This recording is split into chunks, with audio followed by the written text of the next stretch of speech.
In the last few videos, we saw how some microorganisms can cause these dangerous diseases and some that can actually help prevent or cure them. Now, in this video, let's start to look at microbes that are helpful in the food industry. But before we do that, let's look at the fundamental process that is involved called fermentation. Most food contain these organic compounds that are made of carbon, hydrogen, and oxygen, called carbohydrates or sugars. Now, during fermentation, microbes consume these carbohydrates for their own energy and release some byproducts like alcohol, acid, or carbon dioxide. Let's see this process in action and make some delicious food items. If you recall from our earlier video, we saw under the microscope that curd actually contains lots of these bacteria. So the long strands of bacteria that we see in the curd is called lactobacillus. Milk contains a sugar called lactose. When lactobacillus bacteria is added to the milk, fermentation starts.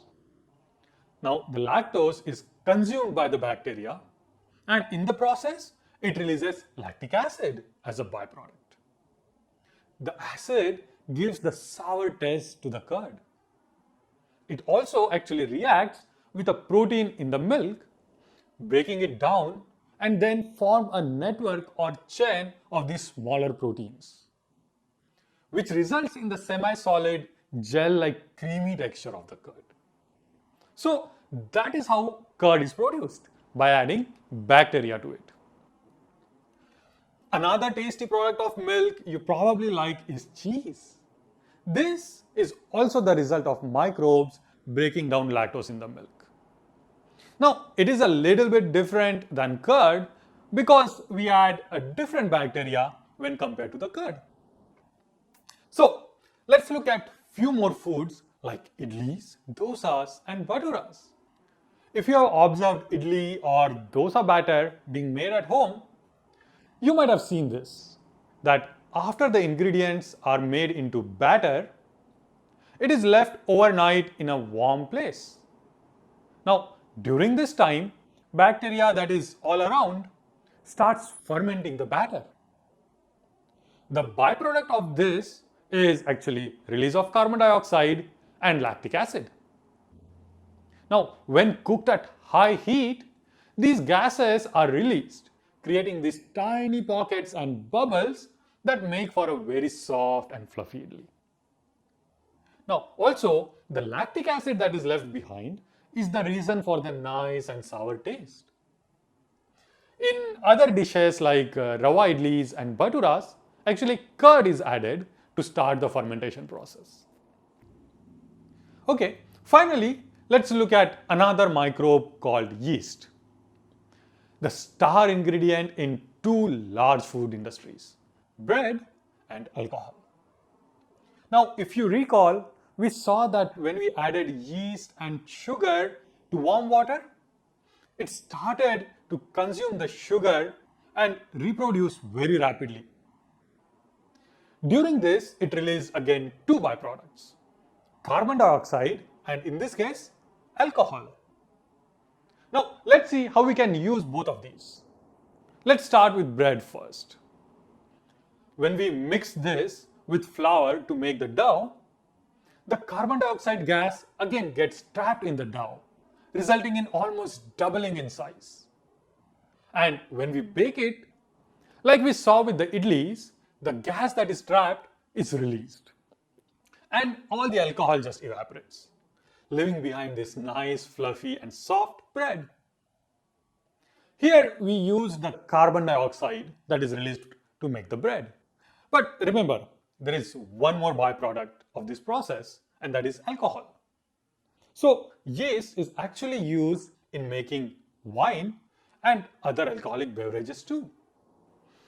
The natural sugars or carbohydrates from grains like wheat, barley, rice, and even fruit juices are used to make different alcoholic beverages. So, for example, Sugars that are in grapes are broken down by yeast to produce wine. So, another product that can be produced this way is acetic acid, which is nothing but the vinegar that you may have used. So, once we produce alcohol using this process, we can additionally add some bacteria to it. This bacteria will consume all the alcohol and produce vinegar as the byproduct. Okay, we made all this food, but you might be wondering, we saw in previous videos that microbes can cause these deadly diseases, but now I'm telling you that they can be added to the food. Well, how are we sure we won't end up getting sick? Now, first, you are absolutely right. Some of these microorganisms can actually harm us if we consume them. Which is why it is very, very important to either kill them or remove them before consumption. Now, in some cases like idlis, dosas, bread, cooking it properly at high temperature will kill all the microbes. There are other kinds of microorganisms like the lactobacillus, which are actually very good for us. Such bacteria live in our gut in a symbiotic relation without causing any harm. And in fact, they help us with digestion. This class of bacteria are called probiotics. To summarize, we saw that fermentation is the fundamental process in which microbes consume the carbohydrates and release some byproducts that help in the preparation of various food products. Okay, in the next video, we will look at another way in which microorganisms can affect our food, and can cause food poisoning.